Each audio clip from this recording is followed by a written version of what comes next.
That advertisement next to this article is crazy. Why do gynecologists recommend this 100% leak-proof underwear to my ma'am? Hey, to USA Today's credit, at least this isn't completely inundated with ads. There's only 4 here that I can see. Usually it's like 7 or 8.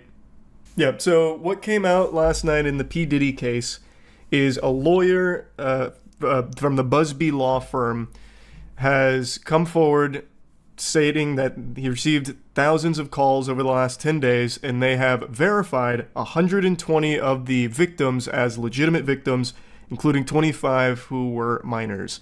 So they have now filed a pending civil lawsuits for it, and he gave a little conference going over kind of like the gist of it. Here, this is a good like summation. Sex trafficking lawyer Tony Busby made the revelation today. The claims we intend to bring will include the following: violent sexual assault or rape, sexual abuse, facilitated sex with a controlled substance, false imprisonment, compelling prostitution, sexual misconduct, dissemination of video recordings, false imprisonment. So he's going through like an entire like platinum trophy list worth of allegations and crimes that Diddy is accused of doing, with 120 new victims. So it's a lot, obviously. It's a huge fucking chunk, which I don't think anyone's surprised by given the scope of Diddy and the Diddy parties and all of that. But now these are being filed. They're separate from the indictment, so this is different than what Diddy is currently in jail for. And he, the lawyer, is claiming that some of the names, like accomplices, people that engaged with it, people that knew about it and did nothing, are names that will shock people. Why did Nicolas Cage's son accusing him of hitting come up? Why, that's not what? Investigators confirm and corroborate what we've been told are names that will shock you. These are individual cases. There are indeed other perpetrators involved. They will be revealed when that particular individual case is ready to be filed. They already know who they are. And I'm talking here about not just the cowardly but complicit bystanders. That is, those people that we know. What is this countdown? This behavior occur. Really? That's fascinating. I hate using the internet without an ad block on. Jesus Christ. Okay. Anyway, though, he goes on to say that it's more than just, like, the people that engaged and people that were, like, complicit and everything. And they have, like, evidence to back it up, this and that. And I can tell you, Kevin Hart is fucking sweating. He has been videoed at a Diddy party, and I bet right now he is panicking. That dude's gonna try and book, like, 1,000 rolls ASAP before it all comes crumbling down with Diddy here, I bet. But I was wondering, what names would really shock me? I just feel like everyone in Hollywood is just fundamentally evil, save for some rare exceptions. I don't think anyone that'll be named in this, if they're confirmed to be like a Diddy associate that like engaged with all of this degenerate, awful, illegal shit, I don't think there's any names there that would surprise me. Like maybe Bill Nye would surprise me. Or like Humphrey Bogart, because he's dead. Like that would be crazy if Humphrey Bogart is in the middle of all this. But aside from that, like, I don't know who else would really surprise me. Maybe, like, Wumpus from Discord would be another one that'd be pretty shocking. Keanu. Oh, Keanu Reeves would be a very shocking one. But I'm so confident he wouldn't be involved here that it's not even a thought that crosses my mind. Like, he doesn't engage with any Hollywood zombies or anything, really. Brendan Fraser. That's another person, though, that also just doesn't really engage with a lot of people in Hollywood. He was even ostracized from Hollywood for a little while. So I just don't think he'd be involved in it either. But those would be shocking. You were right, yeah. Those were so shocking, my voice just cracked. Who would be your number one pick? Like, who do I think is for sure going to be involved in all of this? If they ever release the Diddy list? I think, obvious one, Kevin Hart. He's already been on video at a Diddy party. I think, for sure, sexual abuse of minors. Busby says the victims include both men and women, and he says some of them were minors. Our youngest victim at the time of the occurrence was 9 years old. We have an individual who was 14 years old. Jesus We have Christ. one who was 15. 25 of the 120 individuals who are plaintiffs in these cases were minors at the time of the acts complained of. And he says there's evidence to prove it. You should know that more than 55% of the victims filed reported this conduct to either the authorities, that is the police, or to hospitals. Diddy is being held without... So we're going to see how this unfolds here, but he also mentioned in the conference they received 3,000 calls, and of the 3,000 calls, they verified, like they did their due diligence, according to him, verified 120 of them as like legitimate victims, and claims that they have a lot of evidence to support it. So it seems like there's quite a lot of weight to that. Like, it doesn't seem like just people trying to capitalize off Diddy for a payday. What it really seems like is now that this case has blown up, like the lid's been blown wide open, cat's out of the bag, everyone who has been a victim for so many decades is starting to come forward with their own accounts. Kind of like the March of the Treants against Isengard. So now they're all coming out, they're all talking about what happened, and apparently a lot of it's being verified. So, could be a pretty big deal. Do you think Bieber will talk? I think so. I think Justin Bieber is another, like, big victim in all of this. I think he'll probably come forward. I don't have a crystal ball or anything to predict it, but I just feel like Hollywood did Bieber so dirty. Like, openly sexualizing him as a child and all of that. Like, I feel like he's probably going to speak about it. Why are people saying DiCaprio? I don't know. Is DiCaprio a good friend of Diddy's? Or is he like a victim? I don't know about the DiCaprio connection to it all. I love this. Look at all these wonderful ads I get in my article. My article's somewhere in here, I'm sure. I just gotta find it.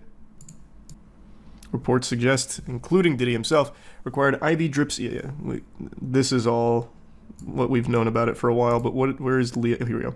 The last occasion they were photographed together was in 2019 when Leo, 49, attended Diddy's 50th birthday celebration.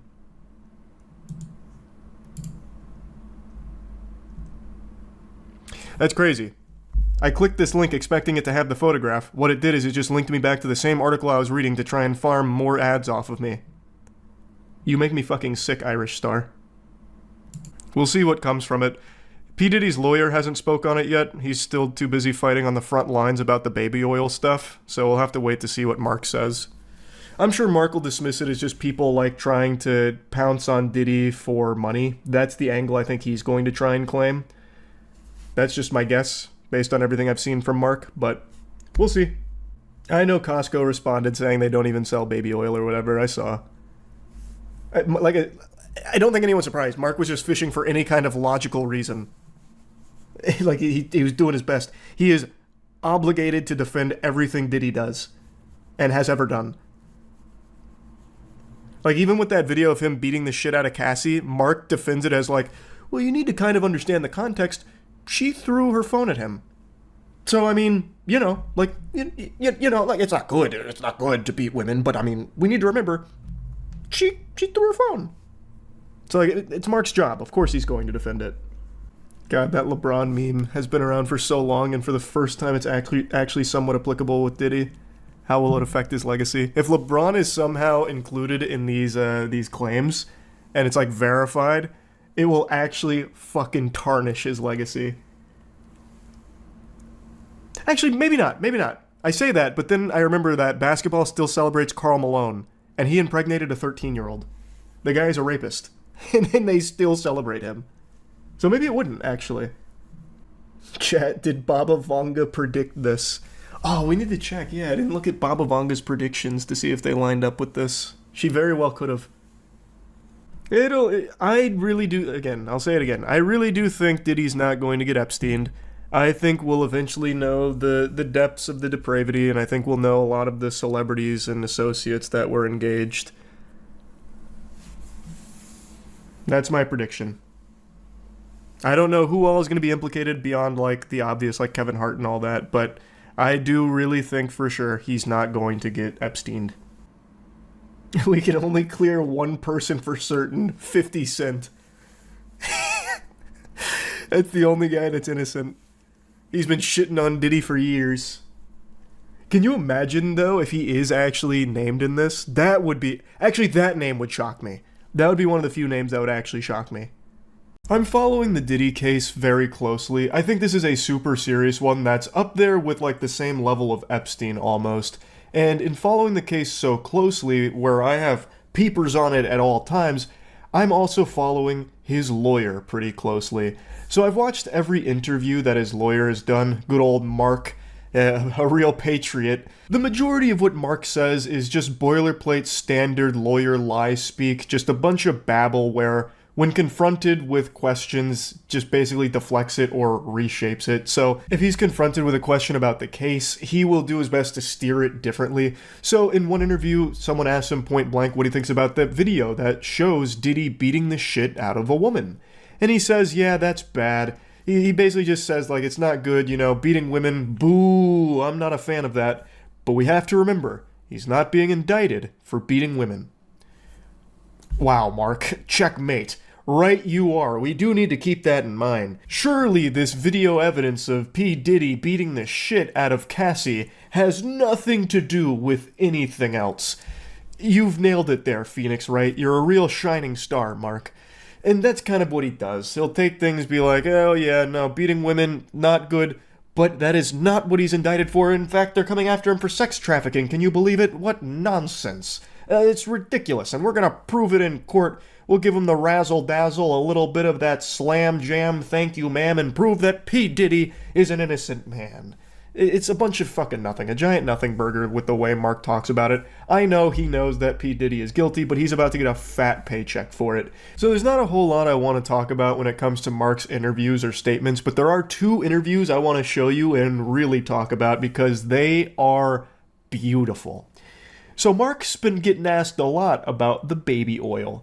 Mark has to defend so many awful, fucking heinous, and downright weird things for his client, and he has to defend all of them, mind you, which includes the fucking baby oil, and the way that he tries to defend it is so silly. He is a fucking amazing clown. So if, like, this whole lawyer thing doesn't work out for him, or if he wants to retire and just, like, do something on the side, this dude absolutely needs to get into, like, honking his nose professionally, because this shit is great. They call them freak-offs. But, you know, back when I was a kid in the late 70s, they were called threesomes. If these are genuinely threesomes, how do you explain 1,000 bottles of baby oil? I don't know where the number 1,000 came. The U.S. attorney said it. I can't imagine it's thousands. I mean, you know. There's already so much to unpack there. He is trying, with a straight face, to say that the freak-off parties are just threesomes. Brother, open your eyes. There are videos from some of the freak-offs, and it's a lot different than what you're trying to paint it as here. That is just so disingenuous and delusional. I get that it's his job, but man, don't insult the intelligence of every human being on the planet. It's just one Google search away. You can see. It's not just threesomes, and Goober here is trying to pull the wool over your eyes by trying to convince you that it's just threesomes. Well, back in my day, we used to call that a threesome. Now all of a sudden it's a freak-off or some shit. Like, what are you talking about? It's so dumb. But anyway, to the baby oil. He immediately tries to downplay it like, oh, it wasn't 1,000. Where'd that made-up number come from? That's a fucking fake news fib right there. And the interviewer's like, no, that came from the attorney. Like, no, that's the official statement. He's like, no, they must be lying. Surely they're lying about that. And I'm not really sure what the baby oil has to do with anything. They're essentially saying it's a lubricant for an orgy. I guess. I don't know what you need 1,000. One bottle of baby oil goes a long way. I don't know what you need 1,000 for. I mean, he has a big house. He buys in bulk. You know, I think they have Costco's in every place where he has a home. You can see the cogs in his brain turning in real time as he starts to come to the realization that there is no way to try and justify or explain away 1,000 bottles of baby oil. That quantity is absurd, unfathomable even. And he starts to like break it down, and he starts to go like and argue against his client, like 1,000 bottles of baby oil? That just doesn't make any sense. Who would possibly need that amount of baby oil? Do you know how much mileage you can get out of a single bottle? The best he could come up with is saying that since his houses are close to Costco, he's probably just buying it in bulk. I decided to look it up, just out of curiosity, what the biggest bundle of baby oil you could even buy in bulk is, and the biggest pack that I could find was 5. A 5-pack of baby oil. He would need 200 packs of that. Just picture that for a moment. Imagine stacking 200 packs of baby oil, 5 packs. If you stack them on top of each other, from bottom to top, it'll probably be about as high as a small office building. Like, that is crazy. And you're going to sit there in front of God and anime and try and make the claim that the freak-offs are just threesomes and the 1,000 bottles of baby oil is unrelated somehow or used for threesomes. Like, Mark, please, brother, oh my God. I mean, have you sat in a parking lot of a Costco and see what people walk out of there with? Not 1,000 bottles of baby oil. I don't think it was 1,000. I think it was. Let's just say it's a lot. Okay. No, that's not okay, Mark. Why don't we use the actual U.S. Attorney's report on how much baby oil they confiscated from his property? You can't just wipe your ass and throw that number away because it makes your client look like an even bigger psychopath. You can't do that, Mark. I've been with him since 8 o'clock this morning, and it's about almost 3 o'clock now. He's just laser focused. He's engaged. He's helpful. He's confident. You know, we're going through our defense as we do every day, and his spirits are relatively good. Hey, Mark, I just want to say that information does not make me happy. I don't want to hear that P. Diddy is in good spirits. He shouldn't be. That guy is an absolute fiend. He's a villain. He is evil. I don't want to hear that he's in good spirits or having a positive outlook on things. I want to hear that he's fucking miserable, because that's what he deserves for what he's done for the last few fucking decades that he has been terrorizing the entire music industry and ruining lives. So, Mark, your reporting right there actually put a frown on my face. You know that? I want you to know that. How do you explain the baby oil and the lubricants? 1,000 bottles of baby oil. I don't think it was 1,000. I think it was a lot. I mean, there's a Costco right down the street. You know, I think Americans buy in bulk, as we know. And you know, this is consensual adults doing what consensual adults do. You know, we can't get so puritanical in this country to think that somehow sex is a bad thing, because if it was, there'd be no more people. He's really sticking to the Costco theory here. Just sit outside of Costco and look what people come out with. It's crazy stuff. I'm sure he's not the only person to walk out of Costco with 1,000 bottles of baby oil. That's definitely the normal thing that happens. And then he tries to put a spin on it that it was consensual adults engaging in sexual activities. Mark, one of the big things about the freak-offs is the non-consensual nature of some of the shit that P. Diddy would force the guests to do. It's like a crucial component of this. And I understand, like, he can't go out there and say anything like that, but the evidence is overwhelming. So I just don't, I hate hearing lawyers speak about a case in a situation like this where the client they're defending is clearly guilty, because then you can just see the lies spilling out of their mouth, and it's just an awful thing to even just look at. But he then does try and put like that last little bow on it by saying like, oh, we can't be like this. We can't be all yucky about hearing about sex. It's important. Imagine if there wasn't sex, there'd be no more people. Whoa, galaxy brain, Mark. Wow. I see why they pay you the big bucks. But yeah, I just wanted to show you these two interviews here because I love seeing Mark squirm when it comes to the baby oil statement and the baby oil line of questioning. It's really just so good to watch Mark try and tackle it. So yeah, that's really about it. So yeah. All of you probably know by now, they finally caught the dastardly diddler. P. Diddy has been arrested, and I imagine that scene looks straight out of Batman Arkham Asylum when they have, like, Joker strapped to that thing walking him through the insane asylum. This guy is a menace that terrorized the entire music industry for decades. I've gone over his lore a lot, so I'm not just going to regurgitate all of that. There's a lot of new things I want to talk about that's been happening as a result of him being arrested. The first thing that happened almost immediately is they put him under suicide watch. It was like a speed run to get him there. I don't know if that's standard protocol or if they found something that made them believe he might hurt himself, like he was smuggling razor blades in his butthole, or maybe they were worried that without baby oil he'd just take his own life because he doesn't know how to live without baby oil. I really couldn't tell you. Maybe this is just textbook procedure. That's what they're saying it is, calling it procedural suicide watch for high-profile clients, but I've only seen this once before in a case like this, and it was Epstein. And in his case, it was more like suicide don't watch, because it didn't really do much. Very suspicious, but we're not here to talk about that. Point is, though, this happened immediately upon him being taken into custody for the most part, like within a couple of days. And since his arrest, tons of clips and videos and information about who associated with P. Diddy has been coming out, and it's a lot of big celebrities. P. Diddy was a very well-connected person. There were huge names at his freak-off events. There's a lot of people that absolutely knew what P. Diddy was doing, and there's going to most likely be a lot of big celebrities that get implicated in some heinous shit in their connection with Diddy. One person right now that a lot of people are having their eyes on is Usher. I mentioned Usher as well when talking about P. Diddy being arrested, and it's because Usher has gone on record talking about his time at Puffy Flavor Camp, which again, I think is the most on-the-nose shit ever. Like, that just sounds like an evil diddler organization. Puffy fucking Flavor Camp. So anyway, when Usher was a kid in the 90s, he lived with P. Diddy for a year at this Puffy Flavor Camp, and he went on Howard Stern's show and talked a little bit about his experience, kind of vaguely, but mentioned multiple times that there were things going on that he just couldn't understand, and probably shouldn't have been experiencing.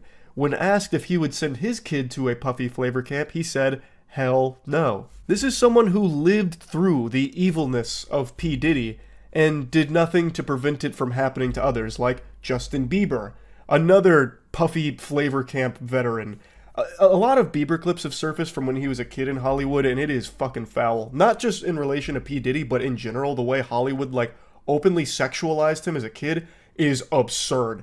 Like, that shit is crazy. Anyway, though, back to Usher. He's never spoken out against Diddy or anything, whether that's out of fear or maybe he really thinks that what happened to him is just the norm in Hollywood, because P. Diddy was so connected and so many artists went through him and were put through horrible shit with P. Diddy because they were convinced that they had to go through that in order to be successful in the industry, because P. Diddy told them that, and people told them that. P. Diddy would be like the kingmaker, so you'd have to be fucking waterboarded by baby oil and all kinds of like depraved shit for P. Diddy in order to be successful. Otherwise, he might ruin your career before it even starts. He was the boogeyman of the industry.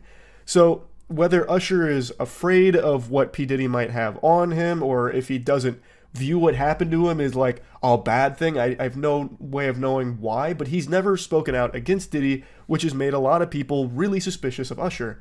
And then yesterday, he deleted all of his tweets. He then put out a quick statement saying, "Account got hacked and damn y'all ran with it," crying emoji, crying emoji, crying emoji.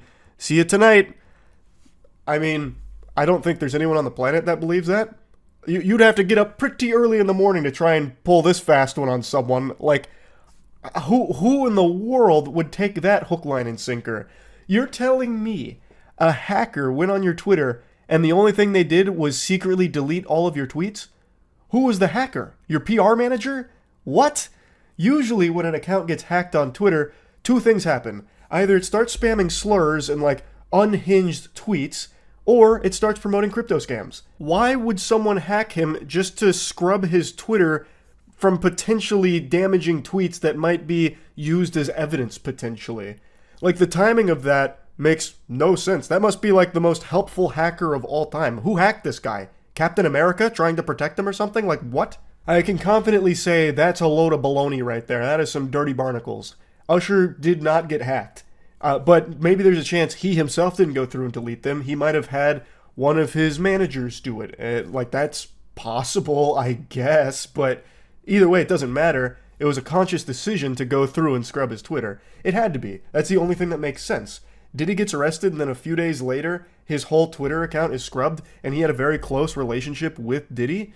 I mean, that's super suspicious. And then to try and claim that it was a hacker who did it secretly? Like, what? It just doesn't add up. It doesn't add up. Now, there was another celebrity who also scrubbed her Twitter, and it's Pink. I saw her name floating around in regards to, like, scrubbed Twitters as well, where people were claiming Pink had just scrubbed all of her tweets as well because of Diddy's arrest. So I looked into that because I'd never heard about Pink and Diddy being close or anything, but I also wasn't the most tapped into Hollywood and the music industry connections. And what I learned is that Pink didn't just scrub her Twitter in light of Diddy's arrest. She actually deleted all of her tweets back in February. So 7 months ago she did that as a way of just stepping away from social media because she said she didn't enjoy it.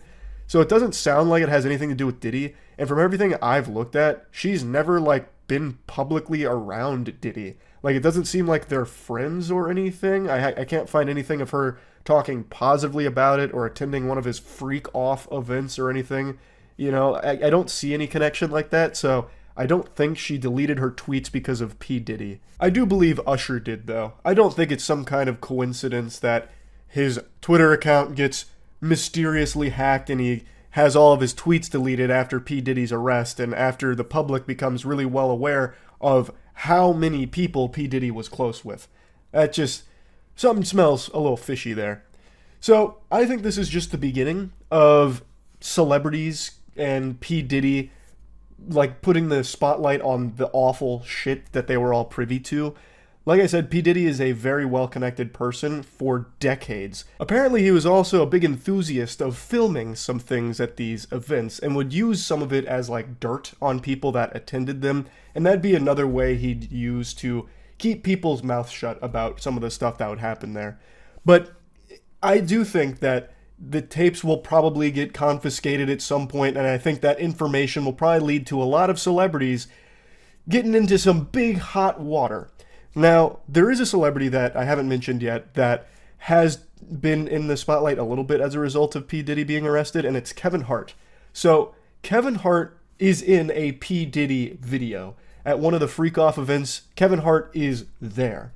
And people are claiming that after P. Diddy got arrested, Kevin Hart closed all of his restaurants. Kevin Hart has a fast food chain called Hart House, and they are claiming that he shut down all of those restaurants as a result of P. Diddy being arrested, trying to get ahead of it.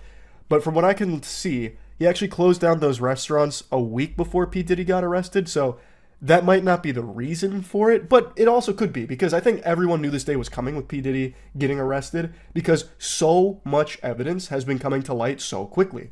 So there is still that chance, but I do think it's more likely Kevin Hart shut them down for other reasons outside of that, and that Kevin Hart is probably still guilty of some horrible shit at these P. Diddy events, but I don't know if that was the reason behind closing down the restaurants. Again, though, I do think there's going to be a lot of information that comes out about a lot of celebrities as a result of P. Diddy's arrest. So, just wanted to give a little update here, because there's a lot happening quickly when it comes to P. Diddy in this arrest, so that's about it.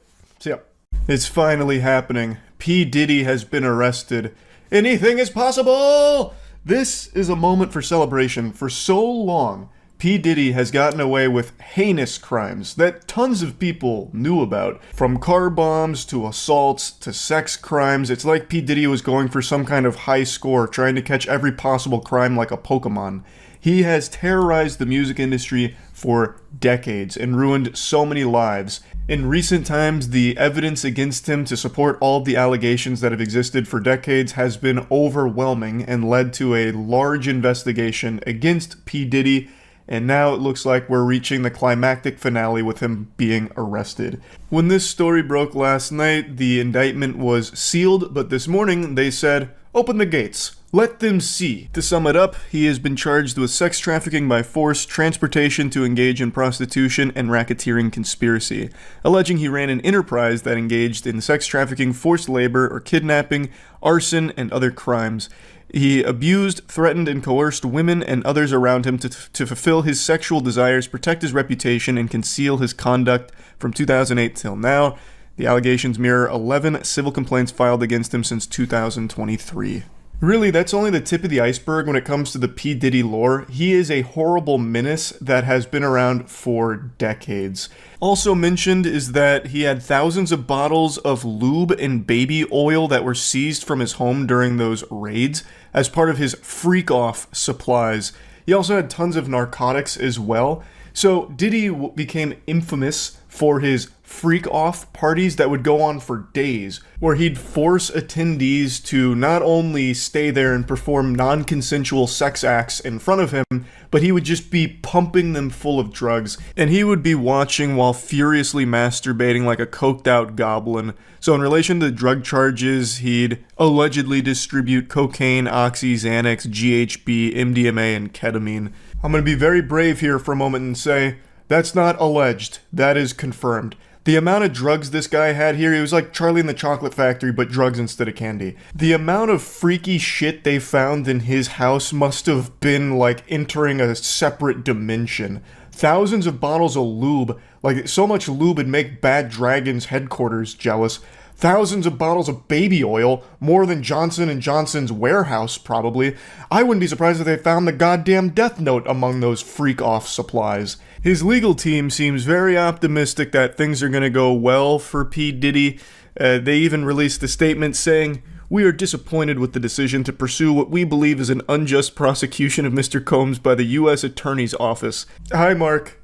The fuck is wrong with you, man? Are you serious? Like, I understand it's your job. I get that, but holy cannoli, an unjust prosecution, huh? So what if there's overwhelming evidence to support the decades worth of allegations against Mr. Combs here? And so what if there's that video of him brutally beating Cassie in that hotel? He said he's sorry. Did we forget about that? He apologized. Let's all move on from it. Racketeering? You're gonna try and come after him for racketeering?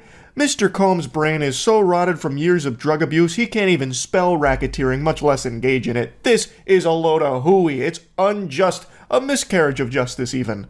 He goes on to glaze him a little bit, sucking on his cock, calling him a music icon, self-made entrepreneur, loving family man, proven philanthropist. He then has the gall to say he's imperfect but not a criminal, and then says he's been nothing but cooperative with this investigation and he voluntarily relocated to New York last week in anticipation of these charges.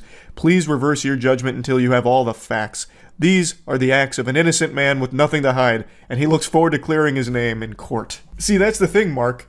People have all the facts because there's so much evidence with the facts. There is video evidence to support the facts.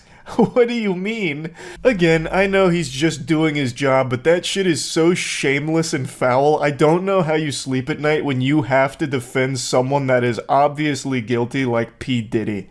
It's fucking wild to me. P. Diddy. 31 minutes ago. Sean Combs arrested in Manhattan after grand jury indictment. They done caught the diddler. They also had that video drop of him beating the shit out of her recently. And then he released the apology video about it. It's always, like, I understand it's their job to defend their clients, but it's always just so crazy. A statement from Mr. Combs' legal team said that they are disappointed with the decision to prosecute him and noted that he had been cooperative with the investigation and had voluntarily relocated to New York last week in anticipation of these charges. Ugh. We're so disappointed that they're actually trying to hold him accountable. Like, we're really upset about that, actually. Yeah, there's overwhelming evidence to all of these awful, awful crimes that he's committed, including that video of him beating the shit out of the Cassie. But like, why would you? Like, I thought this was a free country. Why would you try and like punish him for that? I'm assuming the apology video didn't work. We don't know yet. We don't know. Maybe they'll send the apology video out to the powers that be, and they'll be like, "Wow, he is reformed. This is a good man. We can't punish him for... He's changed. He has changed so much. Look at this apology video and how sincere it is. We're dropping the charges." I was up. I mean, I hit rock bottom. But I make no excuses. My behavior on that video is inexcusable. I take full responsibility for my actions in that video. Now, Combs... It takes... I'm not going to show any of that. It's brutal. It takes a big man like Puff Daddy to take full responsibility after saying he's going to make no excuses and immediately starting the video with an excuse about hitting fucking rock bottom or whatever. Ah, man. A beacon of strength, really. It took a lot of courage for that apology video. I respect 50 Cent being a massive hater and selling the documentary Diddy Do It. 50 Cent has been, like... I would say an elite level hater of P. Diddy for quite a while. I don't remember how long ago this was, but there's a comment he left on an Instagram post of Diddy's that I think about from time to time and giggle on. It was P. Diddy riding a bike, and 50 Cent left a comment under it saying, "We all know there's no seat on that bike." That shit, like, I was grabbing my belly when I first read that one. I thought that was so good. Earlier this evening, federal agents arrested Sean Combs based on a sealed indictment filed by the SDNY. United States Attorney for the Southern District of New York, Damian Williams, said in a statement, "We expect to move to unseal the indictment in the morning, and we'll have more to say at that time."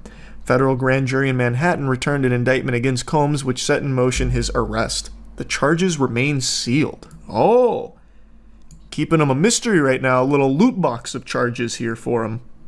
What was the name of his camp for kids, where he like brainwashed kids and shit? Was it Puff Daddy Pastry Parade or something? What the fuck was it? Puff Daddy Love Care? Puffy Flavor Camp. That's what it was. The singer and producer Puffy Flavor Camp. That's right. Basically like abducted kids. That's exaggeratory. He didn't like abduct them himself, but that shit was foul. The 48 Hours with Justin. Oh yeah. The P. Diddy clip with Puffy Flavor Camp. He was like, I don't remember the whole. I'll pull up the clip, I guess, in a second. But there's a clip where there's an interview, and he's like, no. Justin's got 48 hours with Puff. He's got a 48 Puffy hours. No interruptions. It'll be good for him or something. It's so weird. Fucking diddler. In plain sight, right under everyone's nose for years. Finally, though, they're acting on all of the shit. Much like Epstein, it feels like everyone knew he was on some heinous shit, but no one came forward because he's so influential. Well, that was one of the big things. If I remember correctly, he had like a lot of dirt on everyone through throwing his Diddy parties. So I think that was a big piece of leverage for him in keeping people quiet for so long. But yeah, tons of people knew all about Diddy and the terrible shit. Have you heard the stories of the P. Diddy Defense Force? I imagine not. These bugs crawl around the deepest, darkest corners of Twitter, constantly trying to fight for the honor of Puff Daddy. These rotten scoundrels aren't paid for their services by P. Diddy to fight his PR battle for him or anything. The only thing they get paid in is a couple of updudes from other inmates of Arkham Asylum that join them on this crusade. The Puff Daddy Patriots have been in full force red alert because a lot of new evidence has come out about just how evil P. Diddy is and has been for years in the music industry. There's overwhelming evidence that has existed for a long time, as well as brand new discoveries that have really painted a picture of just how fucked up P. Diddy is and has always been. And the Puff Patriots have been trying to deny all of it for him. A lot of them just kind of default to like, oh no, women are lying manipulators, so these bunch of whores are trying to get an innocent man in trouble. And they're not a large number of people that do this, mind you, but having anyone that defends P. Diddy is incomprehensible to me. And now this group of goobers is swallowing a tough pill here because a video came out that not even they can defend. It's surveillance camera footage from 2016 in a hotel where P. Diddy chases down and then beats his ex, Cassie. Obviously, I can't show this video, but it is brutal. It is a disgusting thing to witness. And there is no trick photography here. That's not a deep-faked AI or anything like that. It is footage of P. Diddy mercilessly beating his then-girlfriend, which corroborates the abuse allegations that have been made against Diddy for a long time now. P. Diddy also came forward and issued an apology video today. He actually sat down and did a fucking YouTuber apology for this. Let's go ahead and take a peek. It's so difficult to reflect on the darkest times in your life, but sometimes you gotta do that. I was fucked up. I mean, I hit rock bottom, but I make no excuses. My behavior on that video is inexcusable. He hits rock bottom, he hits women, he hits crack pipes. There's nothing this guy won't hit. The way he immediately starts this apology video is so fucking phony baloney. It's so difficult to reflect on the dark times, but I've got the strength to do that because I'm built different, so I'm going to reflect on the most painful moments of my life. When it comes to strength, I'm like a Super Saiyan being able to sit down and talk about this. Like, and then he goes on about how, like, it's inexcusable, he's not going to make any excuses. Brother, your whole fucking career is built around making excuses for your abusive behavior and all the really fucked up shit you've done. And you are still constantly doing that. Even if it's not you directly making the excuses, you hire your fucking team of lawyers to do it for you to keep yourself out of jail. This is a guy that should have been locked up for life a long time ago. I take full responsibility for my actions in that video. I'm disgusted. I was disgusted then when I did it, I'm disgusted now. Turn yourself in then. You take full responsibility for it, you're that disgusted, walk to the nearest police station and turn yourself over. Although I'm not even sure if the police department would do anything about it. They issued this statement once the video started to go viral. They said, "We are aware of the video that has been circulating online allegedly depicting Sean Combs assaulting a young woman in Los Angeles. I've said this before and millions of people have said it millions of times before me. But the word allegedly does so much heavy lifting in this day and age, it's fucking crazy. Like, I know why they use it in the legal sense, but, like, we all just watched P. Diddy beat Cassie. And he himself came forward to confirm that it was him beating Cassie. And they still use the word allegedly. That is, like, actual Looney Tunes level cartoonish dog shit there. You can just drop that word. The video has been circulating online depicting Sean Combs assaulting a young woman. Like, there's no gray area here. He has confirmed it. Everyone can see it in the video, but whatever. We find the images extremely disturbing and difficult to watch, and the office added that it would not be able to take action against Combs. If the conduct depicted occurred in 2016, unfortunately, we would be unable to charge as the conduct would have occurred beyond the timeline where a crime of assault can be prosecuted. As of today, law enforcement has not presented a case related to the attack depicted in the video against Mr. Combs, but we encourage anyone who has been a victim or witness to a crime to report it to law enforcement or reach out to our office for support from our Bureau of Victim Services. Gotta tell you, sports fans, that bureau doesn't sound like it's doing a whole lot of service to the victims if it's going to say, like, oh no, your assault, that took place way too long ago. Our hands are tied. We're not doing anything about that. Move on. Like, that's not exactly the best service to victims. How is someone going to come forward and be like, look, I got beat by my ex in this hotel, and it was a traumatic experience that I've been quiet about for so long out of fear for my life. Is there something we can do about it? And they just say, nope. Now, this isn't Cassie that's approaching them, by the way. Like, this video wasn't released by Cassie or her team, at least not from what I've been able to tell. I get the statute of limitations. Like, I do understand that in certain contexts, but when it comes to, like, assaults, like brutally beating women and just all kinds of things, like violent crimes, I would imagine there shouldn't really be an expiratory period there, like it's a fucking loaf of bread, like a Best Buy date that you have to act within this window or else that's the end of it. Now it's kaput. He just gets away with it. I think it's super fucking stupid. I went and I sought out professional help. I had to go into therapy, and go into rehab. Oh boy, I'm starting to tear up now. Yeah, this is some heavy stuff here, P. Diddy. This is tough. Yeah, would you like a side of French fries with that? Like, what the fuck, man? Why is he trying to summon the wambulance here? He tries to tell his own little sob story here about how it was so hard for him. Wah, wah, wah. I'm the real victim here, actually. It was tough for me, too. I highly fucking doubt he's done any therapy or any rehab or anything, because he has decades worth of allegations against him for these type of violent, abusive tendencies. And the allegations are backed by mountains of evidence and continue all the way to present day. So I highly doubt at any point in his life he's ever sought professional help for him being a violent maniac. Had to ask God for his mercy and grace.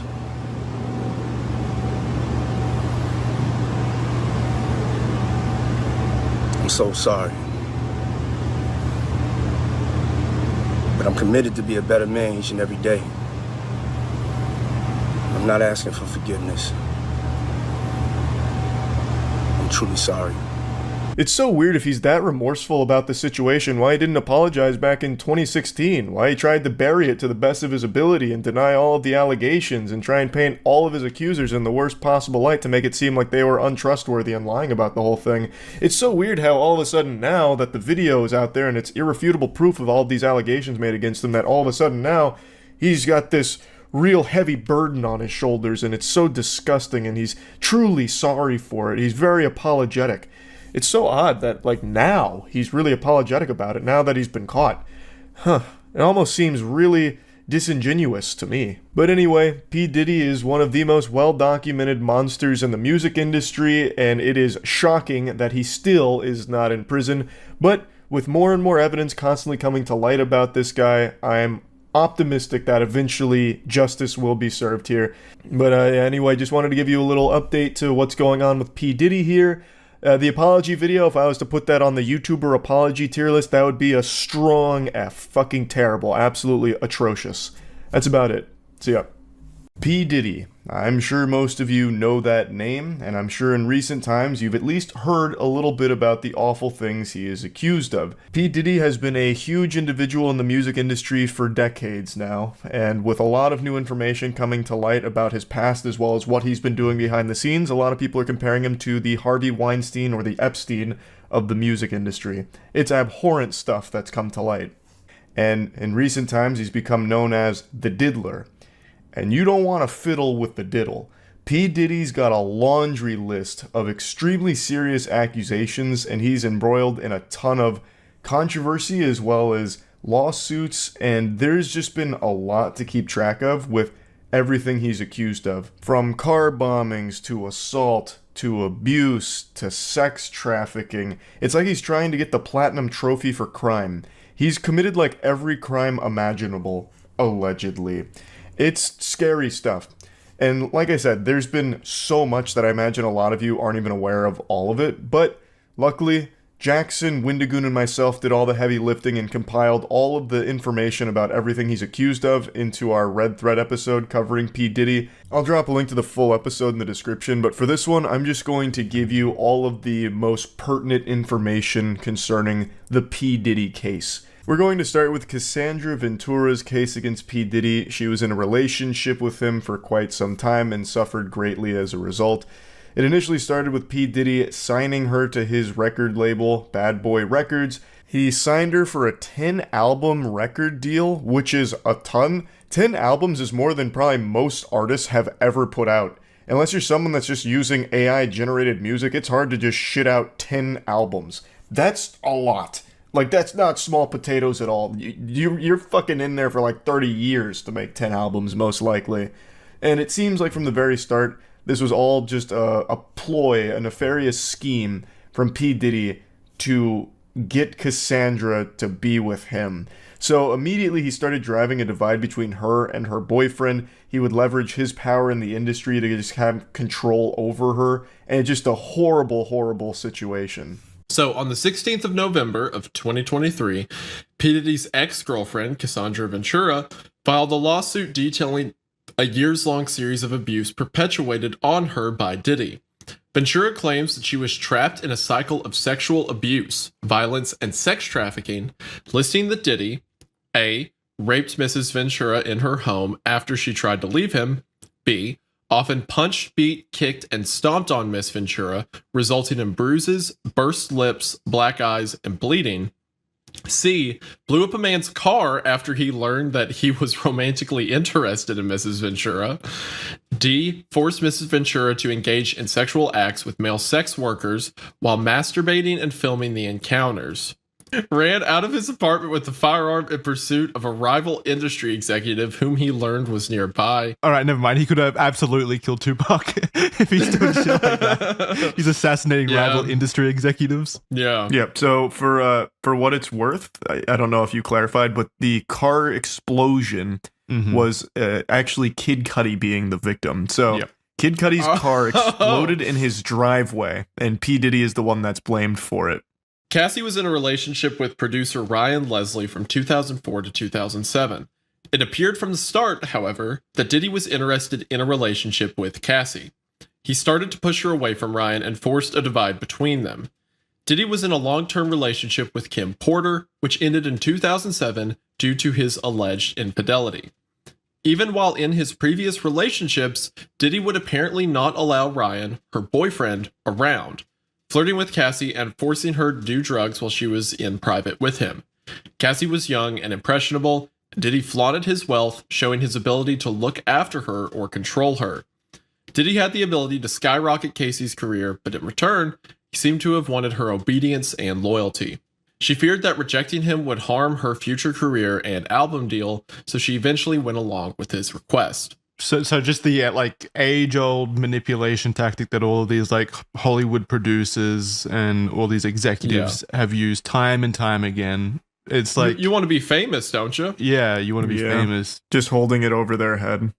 Just some awful stuff. The stuff that started the Me Too movement, obviously. Harvey Weinstein. Stuff like that, obviously. Just massive amounts of pervasive corruption that's kind of systemic in all those entertainment industries.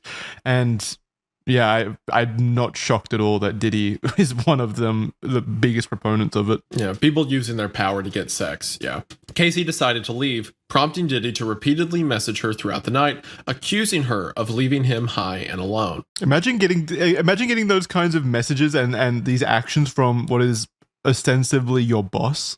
Because he is. He's a boss. Come back, frowny face. I'm all alone.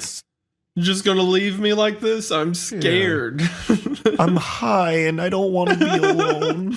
Why have you never messaged me like that, Charlie? The phrase of that did seem kind of juvenile, accusing her of leaving him high and alone.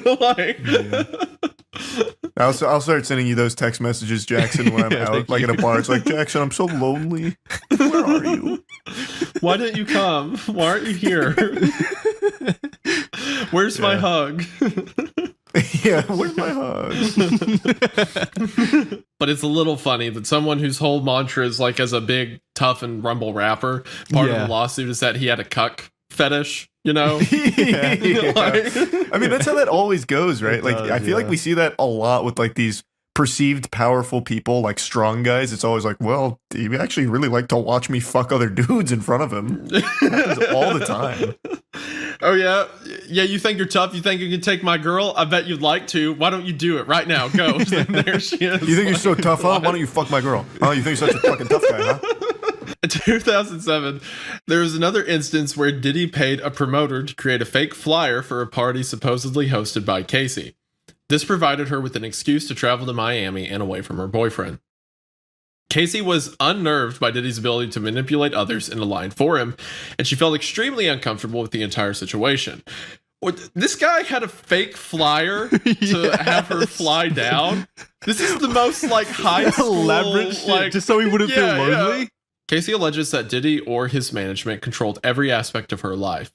He introduced her to a lifestyle permeated by drug use, which contributed to her compliance. He insisted that she refer to him as Pop Pop, a term she called her grandfather. Fucking disgusting. Ew, gross. Oh, gross. Yuck. Diddy would have his personal staff accompany Casey during all of her day-to-day activities, and even some of her medical records sent to his email address. The example listed in the lawsuit is from when Casey suffered memory loss, possibly due to injuries from abuse and/or drug abuse. When she had an MRI, her results were sent to Diddy and not her. Diddy also made Casey get prescriptions from his doctor in her name for medication that he was addicted to when he exhausted his own supply of pills. God, that's so like Lex Luthor. Yeah, like that's getting older. fucking just constant drug. Diddy would often show spouts of incredibly violent fits of rage, apparently beating Casey multiple times each year, leaving bruises all over her body. He would go to extensive lengths to hide evidence of this, like having Casey hide away in hotels for days while she healed. She recalls after one particular party, in which Jay-Z was named as being in attendance, that Diddy kicked and hit her and forced her out of a vehicle on 5th Avenue in New York City. She got a cab to take her to her apartment, but was so traumatized and afraid of Diddy that she had the realization that she could never tell anyone due to how influential he was in the music industry. Where Diddy discovered that Casey had a conversation with another music producer at a party in Los Angeles in 2009. Casey wanted to discuss her career with the producer. In response, Diddy abruptly removed Casey from the party and departed in a car. Allegedly, Diddy forcibly pushed her into a corner of the car and proceeds to, quote, stomp on her face. Despite the presence of Diddy's security team, the situation escalated beyond their control, which showed her just how loyal his network was. I doubt the security team even like tried to stop it, right? No, they definitely didn't. Casey was expected to find locations and hire male sex workers when Diddy wanted. The situations being frequent, sometimes weekly. He would become so intoxicated and belligerent during these situations and would allegedly also beat Casey in front of the sex workers.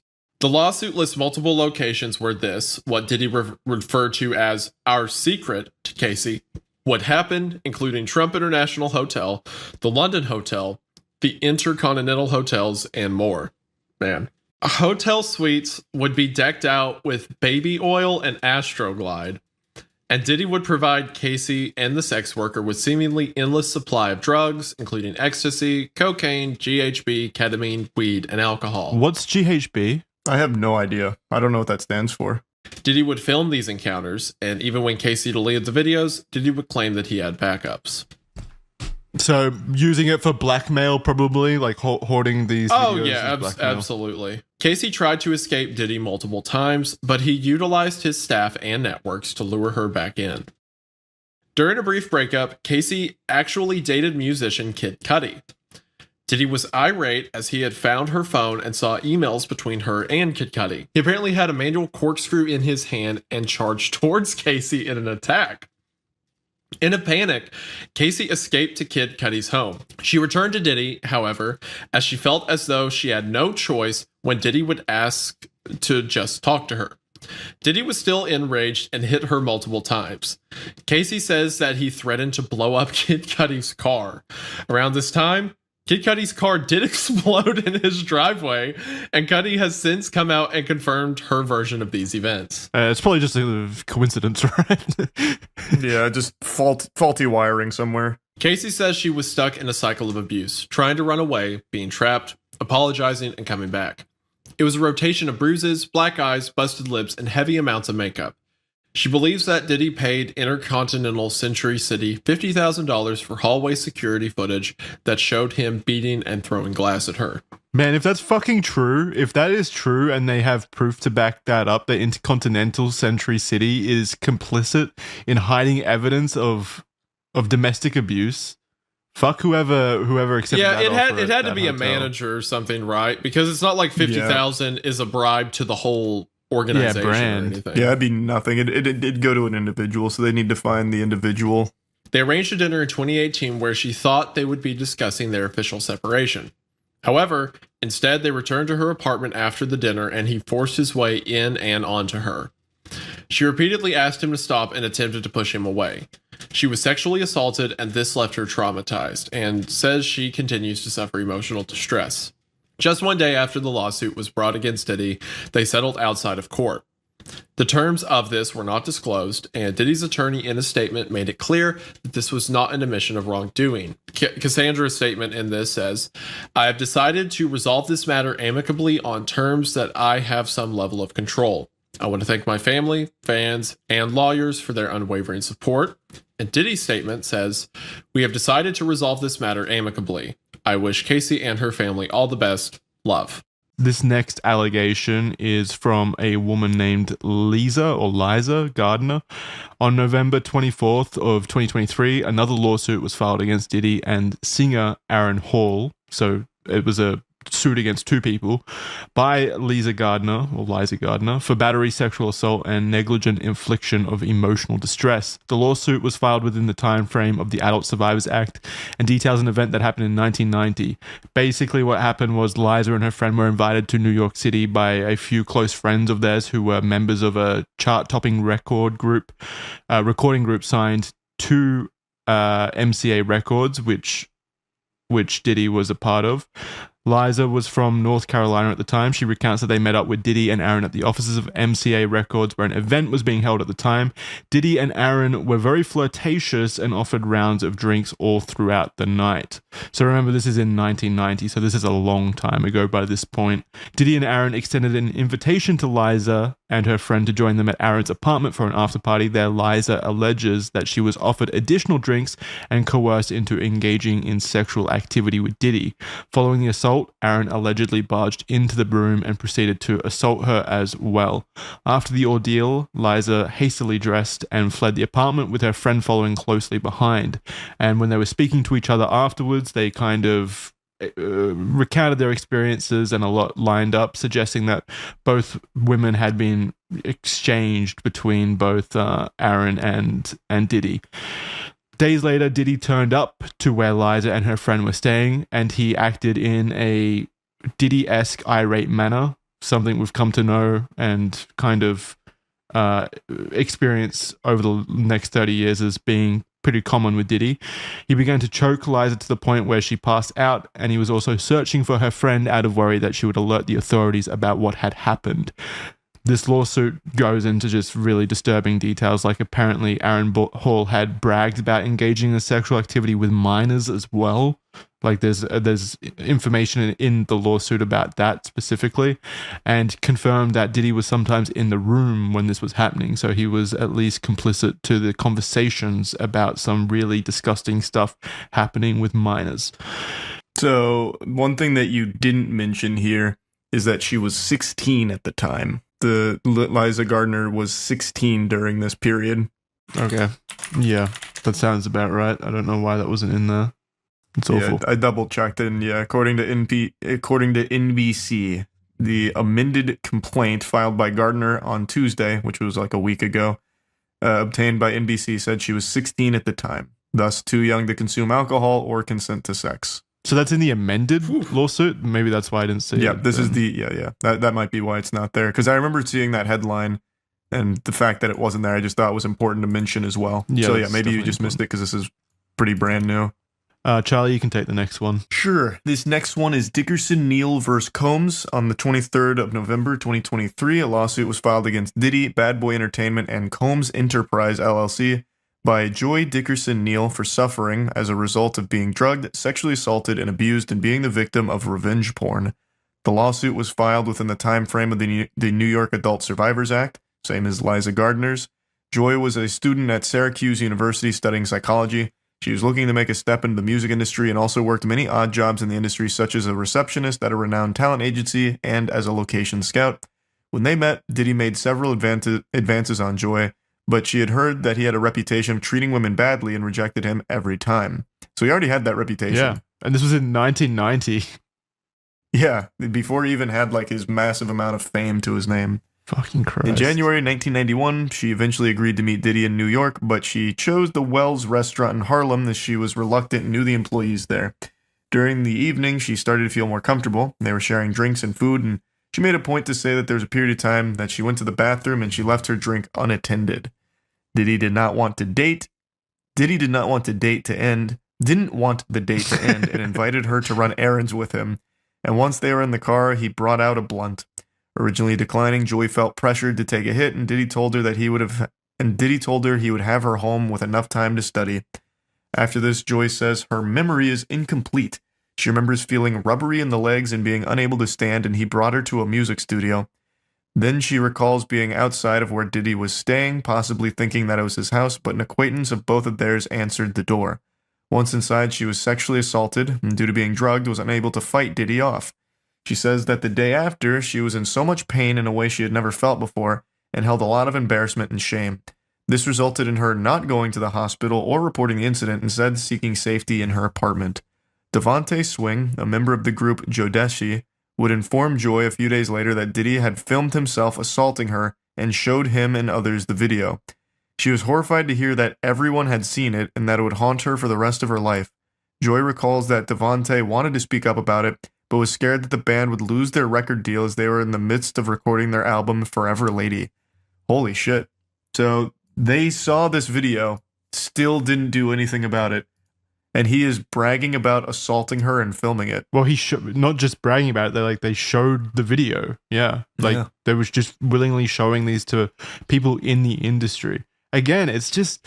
And the dude's like, sorry, we've got this whole deal worked out, Yeah, so I saw you get sexually assaulted and shit. That video was brutal, but we're recording Forever Lady right now, so if you could just tough it up till that's done. Every single time these situations happen where someone gets away with decades of assault and abuse and rape and stuff like that, it's always because there were 100 people who were like, yeah, but that didn't want to make things weird. Yeah.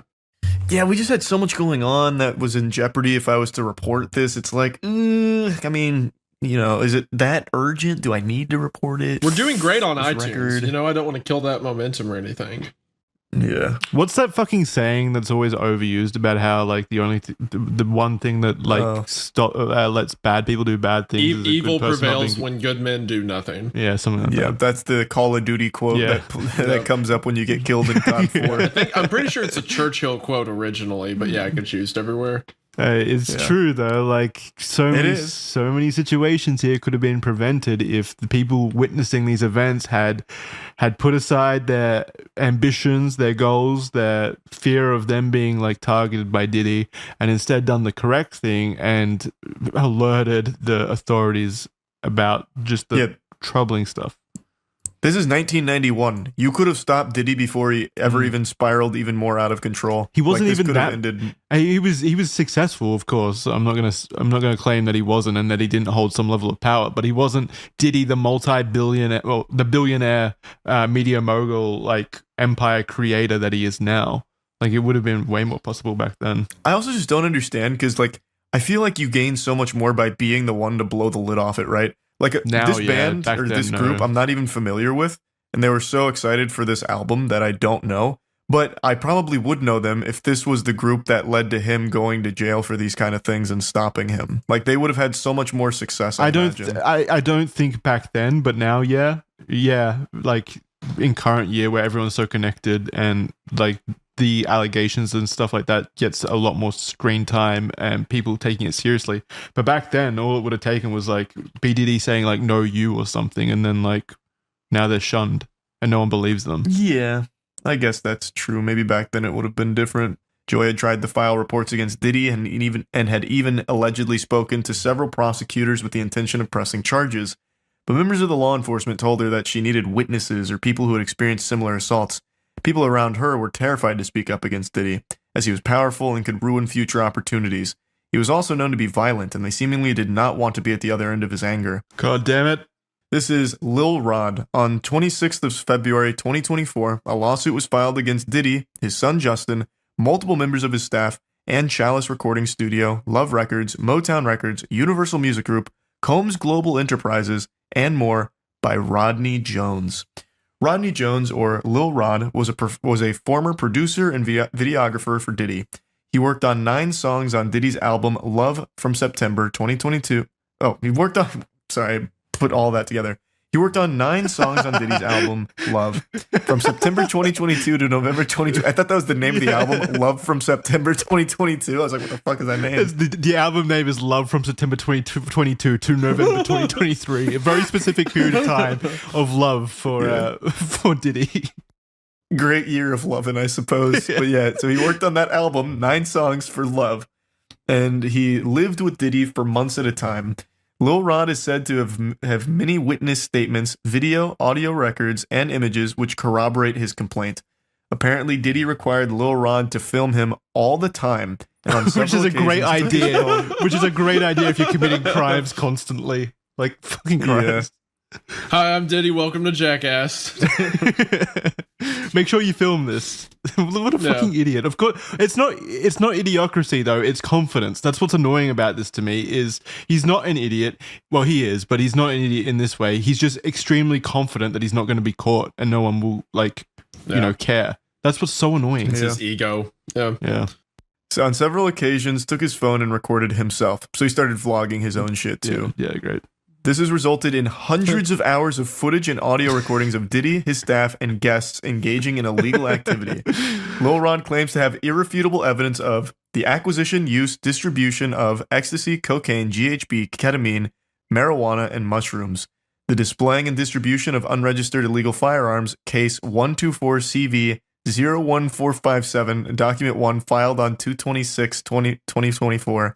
Page 7 of 738. You don't need to read it specifically. You could have just said his No, just in case anyone wants to check out the case number and they're only listening via audio, so they can go ahead and quickly remember that case number.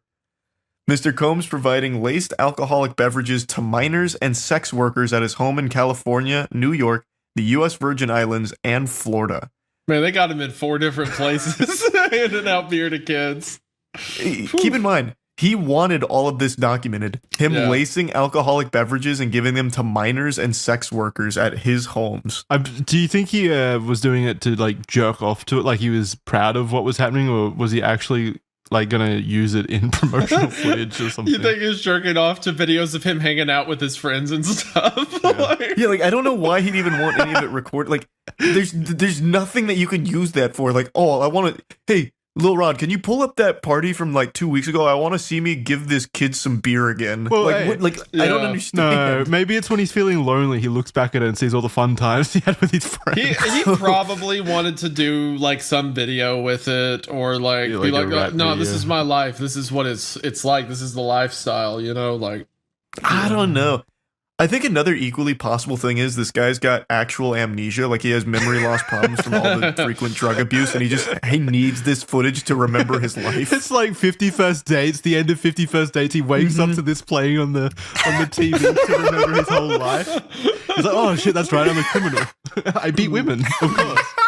Mr. Combs' chief of staff, Christina Coram, KK, instructed her staff to retrieve drugs so she can provide it to Mr. Combs for his consumption. Christian Combs drugging and sexually assaulting a woman. Mr. Combs detailing how he planned to leverage his relationship with Bishop TJ Jakes to soften the impact on his public image of Cassie Ventura's lawsuit. Young Miami's cousin and or assistant sexually assaulting Mr. Jones. Actor Cuba Gooding Jr. sexually harassing and assaulting Mr. Jones. You didn't know about Wait, that? Whoa. No. Okay, this what? is going to get interesting, yeah. That's a name I haven't heard in so I know. long. And well, it's not a great situation for it to pop back up in. And it only gets Holy worse. shit. So rapper Redacted on Mr. Combs' yacht consorting with underage girls, sex workers, and R&B singer Redacted in Mr. Combs' Los Angeles home consorting with underage girls and sex workers. I want to know who they are so bad. Yeah. I'm going to send you guys this article because I looked up Cuba Gooding No, Jr. here. it's coming up. It's coming up. Well, this is 9 hours ago. There's no way it's here. Oh. It's just this headline and this picture associated with it is fucking extraordinary. So it says, Cuba Gooding Jr. surfaces in Miami amid Diddy's drama, and it's him on the back of a golf cart looking like really shocked at what he's reading. Like he's reading it in real time. He's on his phone. Yeah. Oh my god. I'm going to throw Is he this up wearing on screen overalls? as well. He's got like a vacation shirt. He's got like a vacation shirt on. He's going to a yacht. He's like, shit, I did what? Like he's just He's finding like, out. damn, I don't. I don't Who did I remember that. sexually assault? He's in the next picture. He's shaking his fist. Damn you, little Rod. However, this turned from promises to threats. Allegedly, Diddy even threatened to harm Lil Rod physically, saying he would eat his face off. Diddy even said he would kill his own mother, Janice, to achieve his goals. Jesus Christ. Is that, wait, Unprompted. Just go. Yeah, I can imagine how that conversation went. Listen, I will kill my mother right now. Like, I will do In an it. instant. you think Janice is reading these fucking allegations and be like, what the fuck? My son said what? That's fucked up. My son's gonna kill me. Why? Also, eat his face off? Was he on fucking bath salts at the time? Like, what a Probably, yeah. weird threat. According to the lawsuit, Diddy was relentless, intimidating, flaunting his firearms, and boasting about his ability to evade consequences for violent acts to sow fear in individuals like Lil Rod. In September of 2022, Diddy was holding a writers and producers camp at Chalice Recording Studio. Diddy, his son Justin, and a man named G were in a heated conversation that moved from studio into a restroom near where Lil Rod was shitting. Sitting. Is that because you read restroom? Yeah, I definitely thought that said shitting because they went to the restroom and I thought they barged in on him pooping. That's the most fucked up allegation of all. They didn't knock before they barged in. Where Lil Rod was sitting, which was about 2 feet away from the bathroom. He then heard multiple gunshots ring out. According to Lil Rod, a crowd gathered outside the restroom, and when the door opened, Diddy and his son walked out, and G was lying on the floor in the fetal position, bleeding from his leg/hip area. Lil Rod ran to G and began applying pressure on the wound and demanded that someone call for an ambulance. During this, Diddy and his son had disappeared to another section of the studio. Lil Rod was told by Diddy to inform the police that he was not involved in the shooting at all, and was instead instructed to lie that G was shot standing outside the building in a drive-by incident. What? G would certainly not play along with that, though, right? Wouldn't he be like, no, I got shot by him? Maybe he was afraid of getting shot again by fucking That's true. Diddy. Who knows? That is super true. And there's pictures of the aftermath here.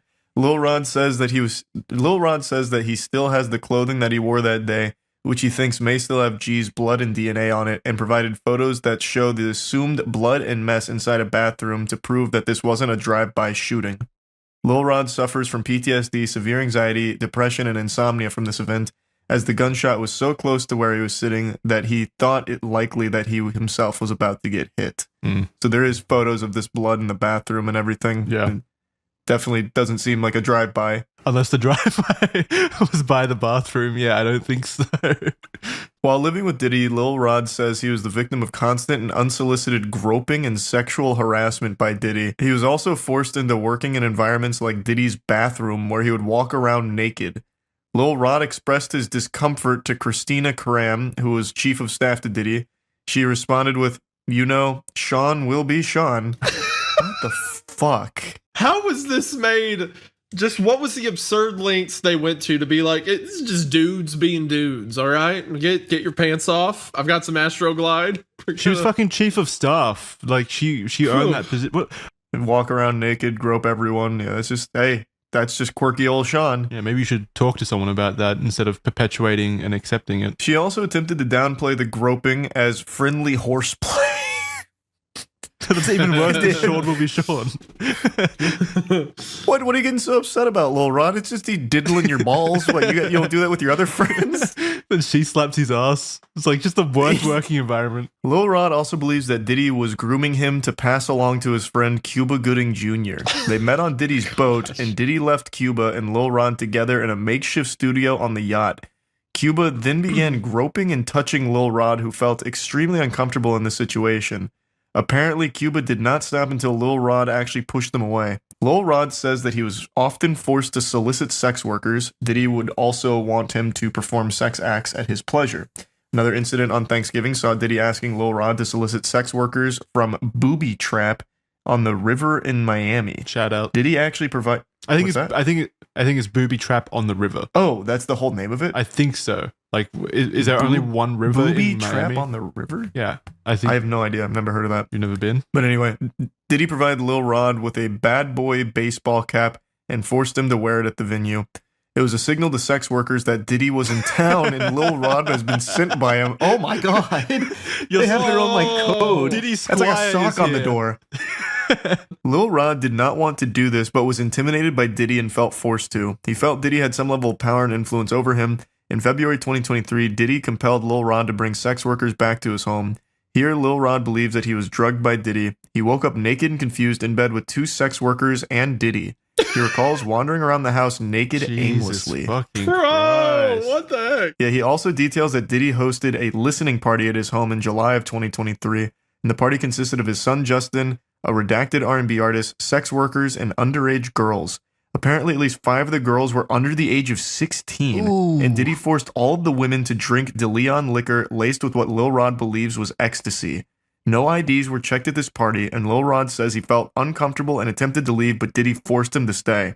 Lil Rod says that there were many people of power that attended these sponsored events and listening parties at Diddy's home that should or would have known that the underage girls were present. Apparently, there were specific bottles of alcohol that were only for females and certain bottles only for himself, staff, and friends. That is fucking abominable. Yeah, it's one of the worst allegations so far. Because if this is happening, I mean, it has to happen frequently, right? It's just, there's so many people involved. He's got his own code language, so this is definitely frequent. Oh, yeah, true. Like the baseball cap. Lil Rod also witnessed Christina Karam order all assistants to keep Diddy high off gummies and pills, and made everyone from butlers to housekeepers walk around with packs filled with multiple types of drugs, so it was readily available if he asked. Has he ever been sober? It doesn't sound like it. She made Lil Rod carry around a drug pouch on multiple occasions. Another shocking allegation made in this lawsuit was that Diddy has hidden cameras in every room in his house, which I 100% believe. So my guess is that Stevie J video came from one of Diddy's listening parties where he started doing 100%. whatever was on that video that he secretly. He's clearly recorded. got like a bunch of footage of all these powerful people, and that's probably why Stevie J went to bat for him against Lil Rod. So Lil Rod believes that Diddy has incriminating videos of important celebrities, music label executives, politicians, and athletes without their knowledge and in compromising acts.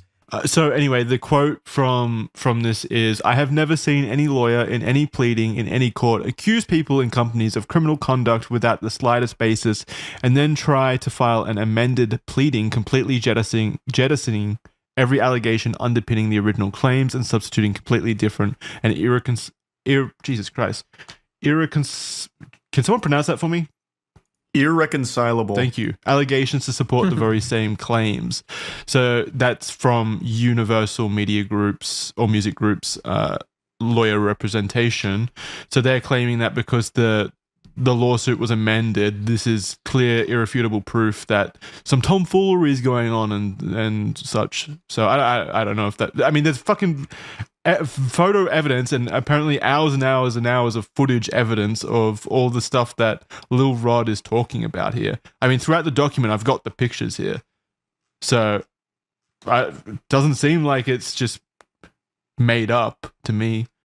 Plus, there's a history that you can pull from the other lawsuits and the other victims of Diddy. So many people talk about it. And that brings us to the next thing, which is something that happened very recently. So on Monday, the 25th of March, 2024, authorities from the U.S. Department of Homeland Security conducted raids on Combs' two residences situated in Miami and Los Angeles as part of a federal investigation into sex trafficking.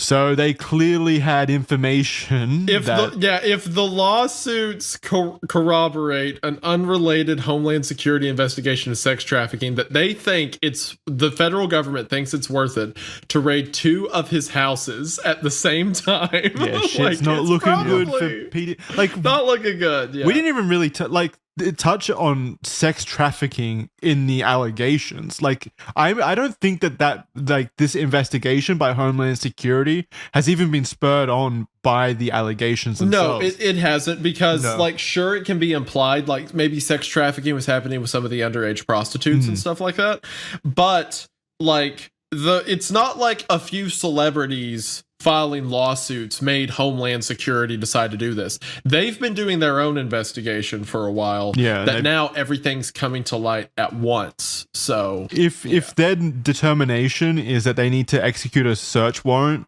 for an investigation into sex trafficking on two residences owned by this guy, they've found something that led them to a search warrant being justified, which is pretty concerning. Yeah. And also speaks to something much larger here. Validates the lawsuits as well. Also, he was not at either of these residents because allegedly he had received some kind of tip that this was going to happen. So this is when like the fleeing allegations came out where he had run away. So he had abandoned both of these properties. He was well aware this was on its way. So he took preemptive measures to get out and potentially hide damning things. Yeah, that's definitely a possibility. He definitely wasn't at the residences when this occurred, so it's likely that he was tipped off. That's good. If there's something there, which I assume there is, they would have found it. Well, I don't think there would be, since he clearly knew this was coming. I imagine he got everything out that would be a problem. Yeah, maybe. Man, I hope not, man. Fuck. Additionally, it has been reported that Homeland Security confiscated hard drives during the operation.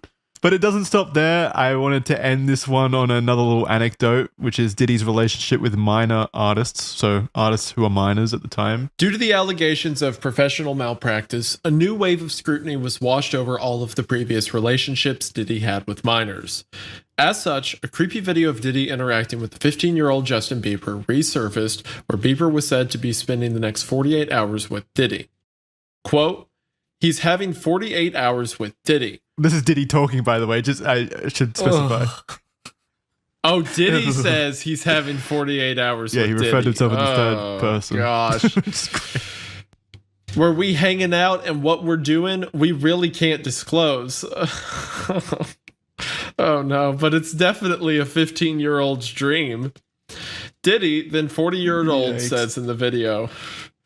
He would continue by saying, quote, He signed to Usher, and I had legal guardianship of Usher when he did his first album, after implying that he's been given custody of Bieber for 48 hours. Oh, in another video taken months after, Diddy confronts Bieber about not returning his calls. Have you guys seen that video of like the awkward confrontation between Diddy and Bieber? Where Bieber looks super uncomfortable. Yeah. He's like, I don't know, man, or whatever. He's just kind of like dismissing it, but like Diddy genuinely seems upset that he can't get in contact with Bieber. Oh gosh, this is so sick. That's so fucking weird. He's having 48 hours with Diddy, where we're hanging out, what we're doing can't disclose, but it's a 15-year-old's dream. That's like it so here. Creepy. Was a resurfaced Howard Stern interview with Usher from 2016, where Usher, who was closely tied to Diddy when he was a minor, admitted that he saw some, quote, very curious things that occurred at Diddy's New York mansion. Usher was sent to live with Diddy for an entire year, hence the legal guardianship referred earlier, when Usher was just 14 years old.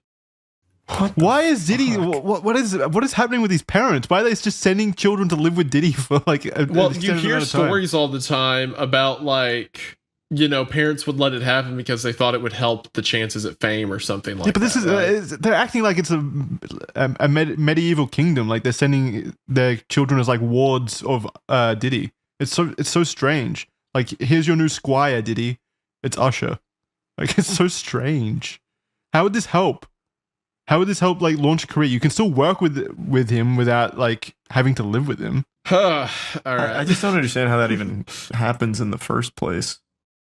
I don't understand the reason for it. When Stern followed up by asking if Usher would send his own kids to Puffy Flavor Camp, which is what Diddy called his mentorship program, Usher quickly said, hell no. Puffy Flavor Camp?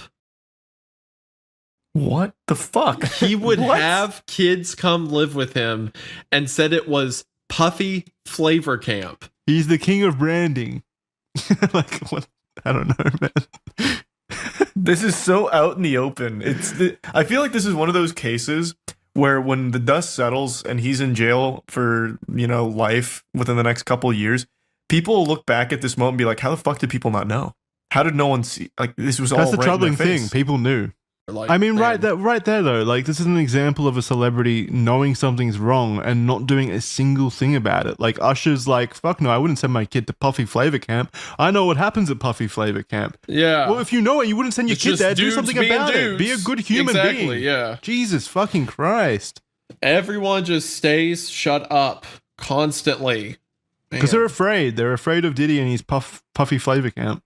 Usher would go on to say, and this is before about when he was living there. Usher would go on to say, I got a chance to see some things. I don't know if I could indulge and even understand what I was looking at. It was pretty wild. It was crazy. There were very curious things taking place, and I didn't necessarily understand it.